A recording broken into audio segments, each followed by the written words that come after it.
भाजपा के वरिष्ठ नेता रविशंकर प्रसाद ने आज कहा कि एनडीए का एजेंडा स्पष्ट है।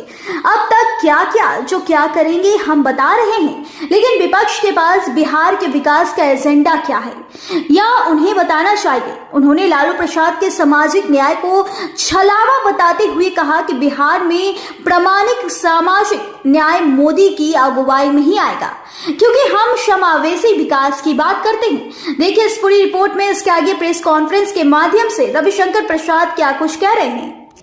आज के इस प्रेस वार्ता में आप सभी पत्रकार बंधुओं का हार्दिक अभिनंदन है, स्वागत है। आज के इस महत्वपूर्ण प्रेस वार्ता को संबोधित करने के लिए हमारे मध्य भारतीय जनता पार्टी के वरिष्ठ नेता,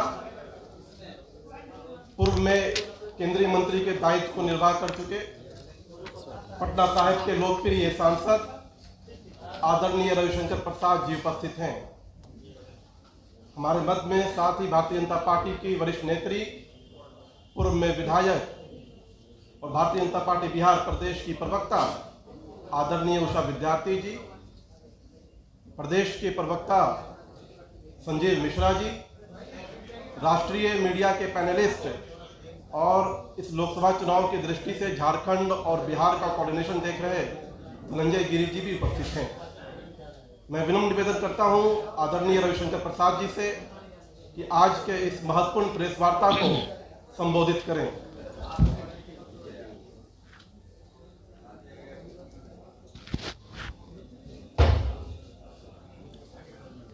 दानिश इकबाल जी, उषा विद्यार्थी जी, संजय मिश्रा जी, धनंजय गिरी जी और पटना के सारे मित्रों, पत्रकार मित्रों, टीवी और प्रिंट, आप सबों को बहुत नमस्कार और अभिनंदन।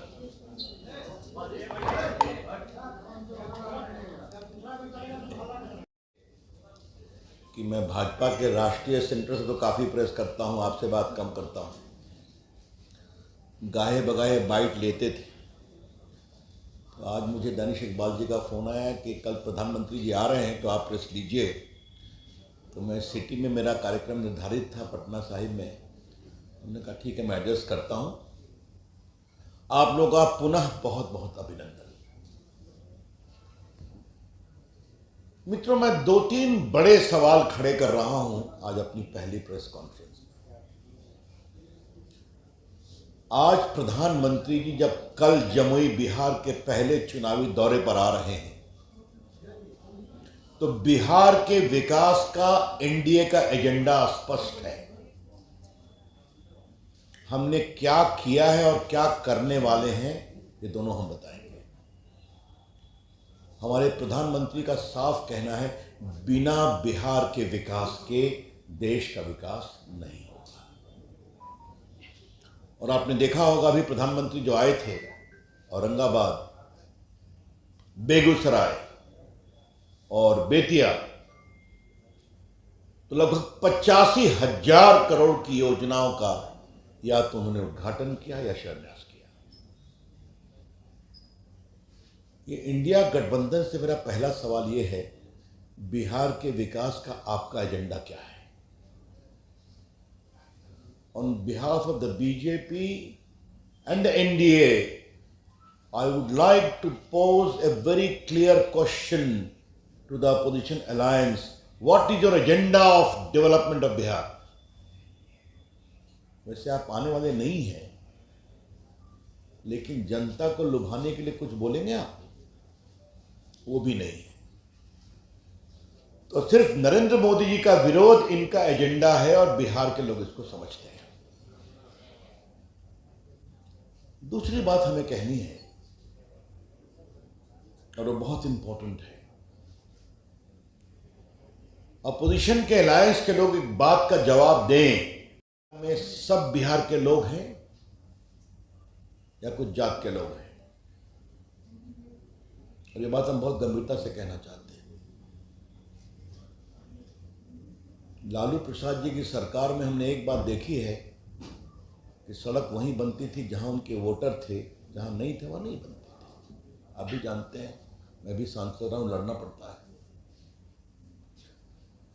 आज, और ये बात मैं बिहार के लोगों को बहुत गर्व से कहना चाहता हूं, अगर 80 करोड़ लोगों को राशन मिला तो सबको मिल रहा है, और कोरोना का टीका लगा तो सबको लग रहा है। अगर हर गांव में बिजली गई, भारत सरकार, नीतीश कुमार की सरकार दोनों ने काम किया, तो हर गांव में बिजली गई। अगर ग्रामीण सड़कें बन रही हैं तो हर में बन रही है, अगर नेशनल हाईवे बन रहा है तो हर जगह बन रहा है। इसे कहते हैं समावेशी विकास। तो हमने अपने समावेशी विकास के बारे में क्या किया ये बताया, और आगे यही करेंगे। आपने क्या किया आप बताइए। हाँ, परिवार के लिए खूब करते हैं, इसमें कोई शक नहीं। लालू प्रसाद जी किसको बनाते हैं मुख्यमंत्री, किसको लड़वाते हैं, ये उनका विषय है। लेकिन क्या लालू प्रसाद जी कभी इस बात की चिंता करेंगे कि उनके समाज के और उनके विधायकों में कोई साधारण यादव एमएलए उनका मुख्यमंत्री बन सकता है? मैं इस बात को बहुत गंभीरता से उठा रहा हूं। तो ये सामाजिक न्याय का छलावा है। It is a deception on the plea of social justice. वो बात करते हैं अल्पसंख्यकों की, उनके पार्टी में बहुत से अल्पसंख्यक नेता भी हैं ना, कभी उनको मुख्यमंत्री की बात बनाने की सोच सकते हैं क्या? तो बस वहां अपने, नहीं तो पत्नी, नहीं तो बेटे। एक तरफ ये नैरेटिव है और एक तरफ नैरेटिव ये है कि एक गरीब परिवार में पैदा हुए नरेंद्र मोदी प्रधानमंत्री बनते हैं, साधारण कार्यकर्ता हमारे सम्राट जी और विजय बाबू डिप्टी चीफ मिनिस्टर बनते हैं। इसके पहले Sushil Modi deputy chief minister थे। हमारे ऐसे लोगों को केंद्रीय मंत्री बनाते हैं। ये बहुत सोचना जरूरी है। जरा शांत रहें, उधर हमारे मित्र। ये जो है ना, और ये एजेंडा हम बिहार में रखेंगे। बिहार के प्रामाणिक विकास, जिसमें आर्थिक विकास है, जिसमें सामाजिक विकास है, जिसमें प्रामाणिक सामाजिक न्याय है, वो नरेंद्र मोदी की अगुवाई में ही बिहार में आएगा। ये 3 बातें मुझे आरंभ में टिप्पणी करनी थी। मित्रों, मैं आज आपके सामने कुछ मोटी बात कहना चाहता हूं। बिहार के लिए नरेंद्र मोदी सरकार ने क्या क्या किया है, मुझे बताइए। बोधगया में और मोतिहारी में पूसा एग्रीकल्चर यूनिवर्सिटी में नेशनल हाईवे का जाल बिछा है कि नहीं बिछा है? आज मैं पटना का सांसद, मुझे गर्व होता है। पटना में मेट्रो आई कि नहीं आई, आप मुझे बताइए। भारत सरकार ने 450 करोड़ दिया, बाकी प्रदेश सरकार ने दिया। पटना से वंदे भारत चली कि नहीं चली? एक कलकत्ता के लिए, एक रांची के लिए, एक अयोध्या के लिए। और मुझे अश्विनी वैष्णव ने प्रॉमिस किया है, जिस दिन स्लीपर का वंदे भारत चलेगी, पहला पटना दिल्ली पटना को मिलेगा। पटना के स्टेशनों का, अमृतकाल योजना में बिहार के स्टेशनों का उत्थान हो रहा है कि नहीं हो रहा है, आप मुझे बताइए। तो क्या रेलवे, क्या नेशनल हाईवे, बरौनी फर्टिलाइजर को 20 साल से बंद था ना, प्रधानमंत्री ने कहा था ना, आज वो शुरू हो गया कि नहीं? जो प्रधानमंत्री कहते हैं कि शिलान्यास भी मैं ही करता हूं, उद्घाटन भी मैं ही करता हूं। अभी जो प्रधानमंत्री आए थे तो मैं देख रहा था, मैं भी कभी कभी पटना की बात कंप्लीट कर दूं। पटना में महात्मा गांधी सेतु टूट रहा था ना, याद होगा आपको। अभी पत्रकारों को जानना जरूरी है। 6 लेन का पुल वहां बन रहा है, क्योंकि महात्मा गांधी का सेतु कांग्रेस डिजाइन का था, फॉल्टी था, वो हवा के ऊपर धस जाया करता था। दुनिया में 2 ही पुल बना था, एक मेक्सिको में और एक हमारे पटना में। उसको तोड़ा जा रहा था। वो दिल्ली गए, गडकरी जी से मिले, पीएम से मिले कि पहला ब्रिज है, इसको बनवा दीजिए। तो मजाक में कहे, उसके बगल में तो 6 लेन बन रहा है। 1700 करोड़ रुपया से महात्मा गांधी सेतु बना, बगल में 6 लेन। छपरा और पटना का तो जेपी सेतु आप जानते ही। उसके बगल में अभी प्रधानमंत्री आए थे औरंगाबाद में, तो 6 लेन पुल का उद्घाटन शिलान्यास किया। जो एम्स पटना से जाएगी और जाते हुए फिर सोनपुर छपरा होते यूपी चली जाएगी। तो आज गंगा जी के ऊपर पटना में 4 पुल है। मैं पटना में TCS ले आया ना, टाटा कंसल्टेंसी सर्विस। पटना में एम्स ऑपरेशनल हो गया, अटल जी के समय से पेंडिंग था मोदी जी की सरकार में। वहाँ कैंसर का इंस्टीट्यूट भी ट्रीटमेंट भी शुरू हो गया है। तो पटना में मेट्रो, एक बात तो मैं बताना ही भूल गया, मैं लगा हुआ था, मुझे सफलता मिल गई है। NH30 जाम रहता है ना, आप लोग आते हैं तो अनीशाबाद से एलिवेटेड सड़क 1000 करोड़ रुपए की योजना से मैं बनवा रहा हूं। और मैं कृतज्ञ हूं गडकरी जी को, माननीय प्रधानमंत्री जी और गडकरी जी का, ने सहमति दे दी है। उतरेगा दीदारगंज, जाइए आप, चल जाइए NH30 में आगे बख्तियारपुर, बाढ़, राजगीर। तो पटना के ही इंफ्रास्ट्रक्चर के लिए बड़े बड़े काम हो रहे हैं। और कितना आपके बड़ा बड़ा सफाई का सेंटर बना है पटना में, प्रधानमंत्री ने उद्घाटन किया सैकड़ों करोड़ से। तो मैं आपको गिनाने की आवश्यकता नहीं समझता, कई बातों को आप जानते हैं। भूल गया, लगभग 1400 करोड़ रुपए की पटना एयरपोर्ट बन रहा है कि नहीं बन रहा है, बताइए आप। वहाँ नया टर्मिनल बनने जा रहे हैं, 3-4 महीने में शुरू हो जाएगा। दरभंगा एयरपोर्ट ऑपरेशनल हो गया कि नहीं? 9-10 लाख लोग उड़ते हैं। मुझे सबसे अच्छा लगता है कि दरभंगा से आजकल कोयम्बटूर की भी फ्लाइट है, चेन्नई की फ्लाइट है, केरला की फ्लाइट है। अच्छा लगता है। मेरे साथ एक मजदूर आ रहा था, तो मुझसे मिलने आया। तो दुबई से आ रहा था। तो उसने कहा कि जनाब रविशंकर साहब, आपसे एक गुजारिश करनी है। पीछे बैठा हुआ था। कहा मैं दुबई से आ रहा हूँ, ये फ्लाइट पटना उतरती है, एक फ्लाइट पटना पूर्णिया और पटना दरभंगा क्यों नहीं करा देते? वहाँ तो एयरपोर्ट बन गया। ये होती है सोच, तो ये होता है बदलाव। तो मित्रों, क्या स्वास्थ्य के सेवा, क्या गरीबों को खाना खिलाना, क्या गरीबों को टीका लगाना। एक बात आपकी अनुमति से मैं कहना चाहूंगा, मोबाइल क्रांति देश में हुई है, काफी मोबाइल हमको रिकॉर्ड कर रहे हैं। देश के IT मंत्री के रूप में करने का मुझे सौभाग्य मिला है ना, कि आज भारत में 90 करोड़ स्मार्टफोन हैं और 2 फैक्ट्री से 270 फैक्ट्री हो गई है। आज एप्पल की 16 फैक्ट्री में चाइना से उठा के ले आया।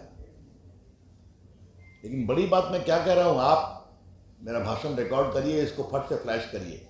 लेकिन एक बहुत बड़ा काम स्मार्टफोन से हुआ है, जो मोदी सरकार की बहुत बड़ी उपलब्धि है। कोरोना का टीका आप लोगों को लगा था कि नहीं लगा था? याद है ना? मुफ्त लगा था ना? उसकी सूचना कहाँ मिली थी आपको, याद है? मोबाइल पे आई थी। और आपकी शुभकामनाओं से देश के टेलीकॉम मंत्री के रूप में यह काम मैं ही देख रहा था। हमारे प्रधानमंत्री ने कहा, जब इतना मोबाइल फोन है तो देश में खबर करो कि आपका पहला टीका कहाँ लगेगा, कब लगेगा, दूसरा टीका कहाँ लगेगा, कब लगेगा, बूस्टर डोज कहाँ लगा है, कब लगेगा। 220 करोड़ डोज लगा और सब देश के मोबाइल पर उपलब्ध था। हमने राज्य सरकारों से बातचीत किया, हेल्थ विभाग से, तो काम हो सकता है और हमने करके दिखाया है। लालू जी, आपने क्या किया है? क्या एजेंडा है आपका? कांग्रेस, आपका एजेंडा क्या है? मोदी जी को गाली पढ़ना आपका एजेंडा है, तो हम जानते हैं। बिहार के विकास का एजेंडा क्या है आपका, बताइए आप, हम जानना चाहेंगे। हमने तो जो किया करके बताया, आगे और करेंगे। तो मित्रों, हम बिहार के विकास के प्रामाणिक एजेंडा को लेकर चल रहे हैं और हमारे प्रधानमंत्री जी की बहुत बड़ी प्रतिबद्धता है कि बिहार के विकास के बिना देश का विकास नहीं होगा। और आपने देखा होगा, ईस्टर्न इंडिया का विकास हो, बिहार, उड़ीसा, बंगाल में तो समस्या है, आपको पता ही है, ईस्ट, ये होता है समावेशी विकास। तो मित्रों, हमारा ये एजेंडा है। मुझे एक और बात कहनी है कि विरोधी पक्ष के लोग थोड़ा सा सीखे, जनता का मूड क्या है। आप 14 में हार गए, आप 19 में हार गए, आप 24 में भी हारेंगे, आप मध्य प्रदेश हार गए, आप छत्तीसगढ़ हार गए, आप राजस्थान हार गए। बार बार जो संवैधानिक संस्थाओं पर हमला, चुनाव आयोग पर हमला, न्यायालय पर हमला और आप पर हमला करते रहते हैं ना राहुल गांधी एंड कंपनी। तो आज मुझे एक सवाल पूछना है इन इंडिया गठबंधन वालों से। मैं बड़ी ईमानदारी से सवाल उठा रहा हूं, उसका ईमानदार जवाब दीजिएगा। हम जीते चुनाव में तो ईवीएम खराब और आप जीते तो ठीक। ऐसा कैसे चलेगा भाई? 10 साल मनमोहन सिंह प्रधानमंत्री रहे, ईवीएम का वोटिंग हुआ था। ममता जी 10 साल से मुख्यमंत्री है, ईवीएम से वोटिंग हुई। अखिलेश यादव मुख्यमंत्री बने तो ईवीएम से बने। वामपंथी केरला में राज कर रहे हैं तो ईवीएम से राज कर रहे हैं, उनको वोट मिला। तो हमको वोट मिले तो ईवीएम खराब, उनको वोट मिले तो ठीक है। अभी कर्नाटका में जीते कांग्रेस पार्टी, अभी हिमाचल में जीती कांग्रेस पार्टी। ये क्या फतूल का तर्क है? इतने हताश हो गए तो उनको अगर वोट नहीं मिलता तो हम क्या करें? अगर राहुल गांधी, लालू प्रसाद और इस गठबंधन को जनता वोट नहीं देती तो हम क्या करें? वो ये नहीं समझते जनता इसलिए नरेंद्र मोदी को वोट देती है कि नरेंद्र मोदी ने एक ईमानदार शासन किया है। जनता इसलिए वोट देती है नरेंद्र मोदी को कि नरेंद्र मोदी ने गरीबों की चिंता की है, पिछड़ों अति पिछड़ों की चिंता की है। नरेंद्र मोदी को वोट इसलिए देती है कि एक फ्रेजाइल इकोनॉमी थी, पॉलिसी पैरालिसिस मनमोहन सरकार में। आज नीति, नियत, नेता स्पष्ट है। तो भारत की अर्थव्यवस्था दुनिया की 5वीं हो गई, तीसरी बनने जा रही है। आतंकवाद के खिलाफ सख्त कार्रवाई और आंख दिखाने वाले पड़ोसियों के खिलाफ सख्त कार्रवाई।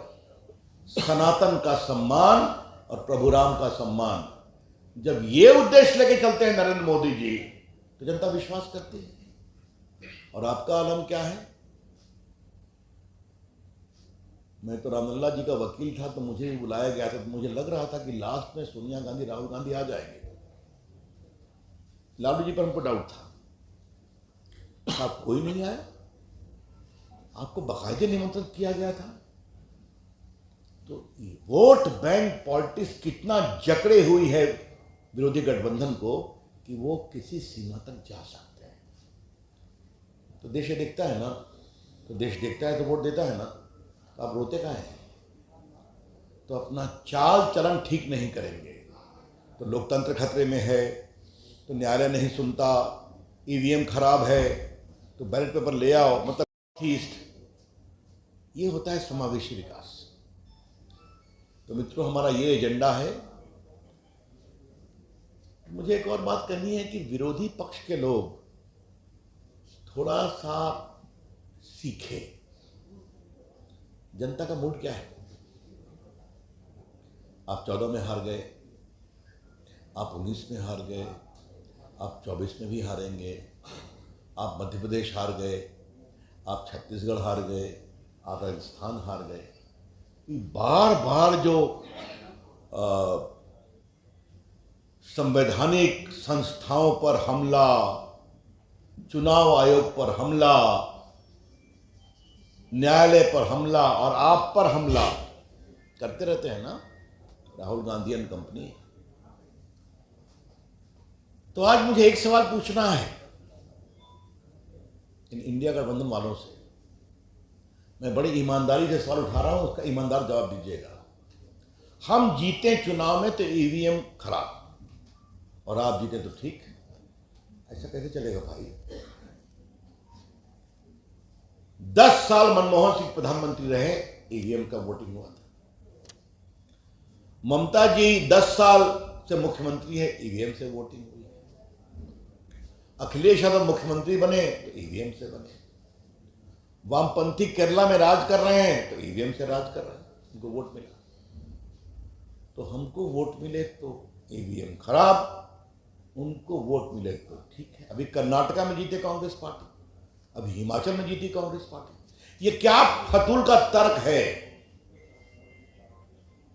इतने हताश हो गए तो उनको अगर वोट नहीं मिलता तो हम क्या करें? अगर राहुल गांधी, लालू प्रसाद और इस गठबंधन को जनता वोट नहीं देती तो हम क्या करें? वो ये नहीं समझते जनता इसलिए नरेंद्र मोदी को वोट देती है कि नरेंद्र मोदी ने एक ईमानदार शासन किया है। जनता इसलिए वोट देती है नरेंद्र मोदी को कि नरेंद्र मोदी ने गरीबों की चिंता की है, पिछड़ों अति पिछड़ों की चिंता की है। नरेंद्र मोदी को वोट इसलिए देती है कि एक फ्रेजाइल इकोनॉमी थी, पॉलिसी पैरालिसिस मनमोहन सरकार में, आज नीति, नियत, नेता स्पष्ट है। तो भारत की अर्थव्यवस्था दुनिया की 5वीं हो गई, 30वीं बनने जा रही है। आतंकवाद के खिलाफ सख्त कार्रवाई और आंख दिखाने वाले पड़ोसियों के खिलाफ सख्त कार्रवाई। सनातन का सम्मान और प्रभु राम का सम्मान, जब ये उद्देश्य लेके चलते हैं नरेंद्र मोदी जी तो जनता विश्वास करती है। और आपका आलम क्या है? मैं तो रामलला जी का वकील था तो मुझे भी बुलाया गया था, तो मुझे लग रहा था कि लास्ट में सोनिया गांधी, राहुल गांधी आ जाएंगे। लालू जी पर हमको डाउट था, आप कोई नहीं आया। आपको बाकायदे निमंत्रित किया गया था। तो वोट बैंक पॉलिटिक्स कितना जकड़े हुई है विरोधी गठबंधन को कि वो किसी सीमा तक जा सकते हैं। तो देश देखता है ना, तो देश देखता है तो वोट देता है ना। तो आप रोते कहाँ हैं? तो अपना चाल चलन ठीक नहीं करेंगे तो लोकतंत्र खतरे में है, तो न्यायालय नहीं सुनता, ईवीएम खराब है तो बैलेट पेपर ले आओ। मतलब पत्रकार है ना जी, कितना लड़ाई होती थी बिहार में, कितनी लाश गिरती थी। पटना में तो कितनी बार बूथ पर हम लोग बैठे थे तो कितना चेजिंग चहेटा चहेती होता था। आज तो खत्म हो गया ना। ये गर्व है चुनाव आयोग पर। न्यायालय आपको बिल देती है ना, देती है। न्यायालय बाकी निर्णय भी करती है, क्योंकि भारत के न्यायालय भी स्वतंत्र है। और जो वो मीडिया को गाली पढ़ते हैं वही मीडिया आपके इस बात को दिखाता है कि नहीं टीवी पर। हम तो ये शब्दों का प्रयोग नहीं करते। तो एक खींच है, एक हताशा है, हमको वोट नहीं मिलता। तो अपनी करनी ठीक करिएगा तो वोट मिलेगा। तो करनी ठीक नहीं करते हैं और मीडिया को गाली, न्यायालय को गाली, संविधान को गाली, चुनाव आयोग को गाली, देश देखता है। और मैं उम्मीद करूंगा कि बिहार में इराक बंद होगा। संवैधानिक संस्थाओं पर बेशर्मी भरा आरोप लगाना और हमला करना बंद करे इंडिया गठबंधन। इस देश लोकतंत्र पर हमें नाज है, बहुत नाज है। दुनिया को भारत के लोकतंत्र पर नाज है। तो दुनिया देखती है, क्या देश का गरीब आदमी जानता है कि केंद्र में किसको वोट देना है, प्रदेश में किसको वोट देना है। मैं इन लोगों से आग्रह करूंगा, कृपया करके देश के मतदाताओं को समझाइए। अब आप मतदाताओं को नहीं समझा पा रहे हैं तो हम क्या करें? अब जाके हम उनके लिए वोट मांगे तो हम करने वाले नहीं हैं। मुझे लगा कि आज ये बताना जरूरी है। मित्रों, प्रधानमंत्री जी कल आ रहे हैं, उनका बहुत स्वागत, उनका बहुत अभिनंदन। और प्रधानमंत्री जी आएंगे और मुझे पूरा विश्वास है कि उनकी अगुवाई में आज तो एनडीए का व्यापक क्षेत्राधिकार बन गया। जेडीयू हमारे साथ है, नीतीश जी हमारे साथ है, एलजेपी हमारे साथ है, हमारे मांझी जी हमारे साथ हैं, उपेंद्र कुशवाहा जी हमारे साथ हैं। 40 की 40 सीटें हम निर्णायक रूप से जीतेंगे। इसी विश्वास के साथ प्रधानमंत्री जी कल पटना बिहार आ रहे हैं, जमुई में। उनका हम बहुत स्वागत अभिनंदन करते हैं। धन्यवाद। Now I am open two questions. कहाँ के प्रोडक्ट हैं? देखिए, एक बात बताएं, पटना यूनिवर्सिटी के विकास के लिए हम लोग बहुत सक्रिय और रहेंगे। ये भी एक आइडिया है। कई और यूनिवर्सिटी की मांग है, उस पर उचित समय पर विचार किया जाएगा। इन पटना के इंजीनियरिंग कॉलेज को एनआईटी बनाया गया कि नहीं किया? आज जाके देखिए, पटना इंजीनियरिंग कॉलेज में अटल जी की सरकार में बनाया गया था, मोदी जी से कर। और मैंने आईटी मंत्री के रूप में वहाँ बहुत काम कराया है। आज देखिए, पटना का एनआईटी भारत के टॉप एनआईटी में है। ये भी आपके सामने है। और भी काम करें। Yes please please. आपने कहा कि सारे दल हमारे साथ ले पा रहे हैं, उसको क्या कहेंगे? मैं किसी पर व्यक्तिगत टिप्पणी नहीं करूंगा, उनका अधिकार है, वो क्या निर्णय करते हैं। Yes please. अभी सुशील मोदी जी ने ट्वीट किया है